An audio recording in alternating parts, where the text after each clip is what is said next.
শুভ সন্ধ্যা বন্ধুরা, দেখো আজকে নিয়ে আসলাম ডালিয়ার খিচুড়ি। খিচুড়িটা ডালিয়ার বেশ কিছুদিন পরেই রান্না করেছি, সবজি দিয়ে করেছি। দেখো সবজিগুলি কেটে ধুয়ে নিলাম, তারপরে খুব ভালো করে সবজিগুলি ধুয়ে তারপরে ডালিয়াটা কেটে দেখো নিয়েছি। এখন সবজিগুলিকে একটু ভালো করে আমি ভেজে নেব আগে। তারপর দেখো এইদিকে মুগ ডাল আছে, আর মুগ ডাল নিয়েছি অল্প, আর ডালিয়াটা পরিমাণে একটু বেশি নিয়েছি, কারণ ডালিয়াটা একটু বেশিই দিয়েছি আর মুগ ডালটা একটু কম দিয়েছি। তার কারণটা হলো ডালটা এমনিতে একটু মুগ ডালটা একটু কম দিলেও ভালো হয় রান্নাটা। আর দেখো এইগুলি এবার গুছিয়ে নিলাম, তারপরে একটু আস্তে আস্তে করে সবগুলিকে একটু ভেজে নিলাম একসঙ্গে করে। ডালটা আর ডালিয়া একটু ভেজে নিলাম ভালো করে। ভাজাটা ভালো হলে একটু সেন্ট বেরোবে, বেশ ভালোই লাগবে। আর অনেক দিন পরেই করেছি, সত্যি আগেও বলেছি বেশ কিছুটা দিন পরে, কারণ এটা সকালের খাবার হিসাবে খুব ভালোভাবেই ব্যবহার করা যায়। আর সুগারের রুগীদের তো অত্যন্তই ভালো,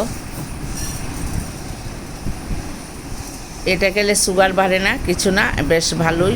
সবজিটা তো সুগারের রুগী ভীষণ প্রিয়, সবচেয়ে ভালো সুগারের রুগীদের জন্য এটা। তারপরে দেখো ফোড়ন দিয়ে দিলাম, দিয়ে এখনই ফোড়ন ওই 5 ফোড়ন, শুকনো লঙ্কা, তেজপাতাই ফোড়ন, আর একটু জিরের গুঁড়ো আর একটু ধনিয়ার গুঁড়ো দিয়ে দিলাম। দিয়ে ভালো করে নেড়ে ছেড়ে এখন দিয়ে দেব সেই সবজিগুলি একটু ভালো করে কষিয়ে নেব এখন।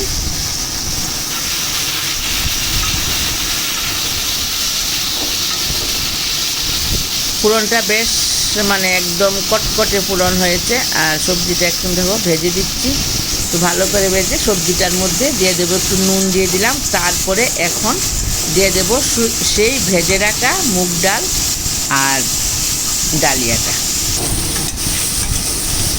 এটা বাচ্চা থেকে বয়স্ক সবাই খুব ভালোভাবে খেতে পারে। দেওয়া হয়ে গেল মুগ ডাল আর ডালিয়া, এখন একটু ভেজে নেব,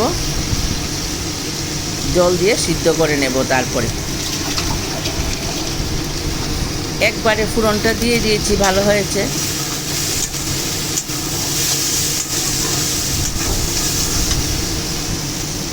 এখন দিয়ে দেব জল, 1 লিটার জল লাগবে এটার মধ্যে, এখানে 1 লিটার জল আছে।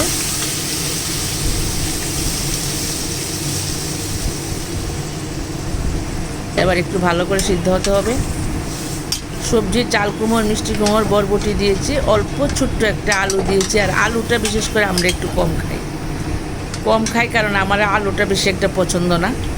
আর সুগারের পেশেন্টদের তো আলুটা একটু কম খাওয়াই ভালো, কারণ আমার ঘরে একজন সুগারের পেশেন্ট আছে, তাই আমি খুব চিন্তাধারা করি চলতে হয়। দেখো আদাটা কুচিয়ে দিয়ে দিলাম। এবার একদম খিচুড়িতে যা দিই তাই হবে।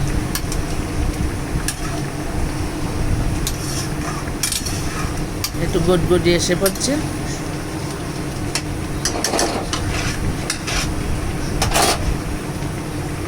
নুনের সঙ্গে একটু চিনি দিলেও রান্নাটা বেশ ভালো হয়।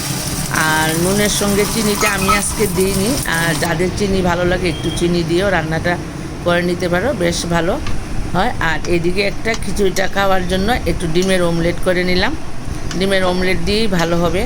আর বেগুন ভাজা, আলু ভাজা দিয়েও খুব ভালো হয়। আর তরকারি দিয়ে খেতে ঠিক বেশি একটা ভালো লাগবে না, কারণ আমি তো আগে কিছুটা তরকারি দিয়ে ফেলেছি। এইদিকে ডিমটা ভেজে নিচ্ছি।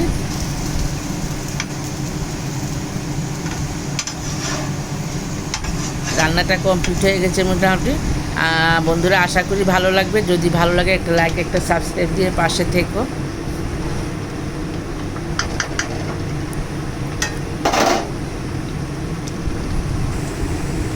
এখন একটু ঘি দিয়েছি, ঘিটা দিলে একটু টেস্ট বেশি আসে।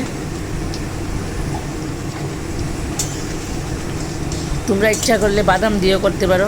এখানে কাজু বাদাম বা আলমন্ড বাদাম বা তোমার আমরা যে খাই চিনা বাদামটা, এটা দিলেও ভালো হয়। এখন খিচুড়িটা থালায় বেড়ে নেব। খুব সুন্দর হয়ে মিশে গেছে, কিন্তু একদম ফাইন। মিষ্টি কুমড়ো আছে। বাই বন্ধুরা।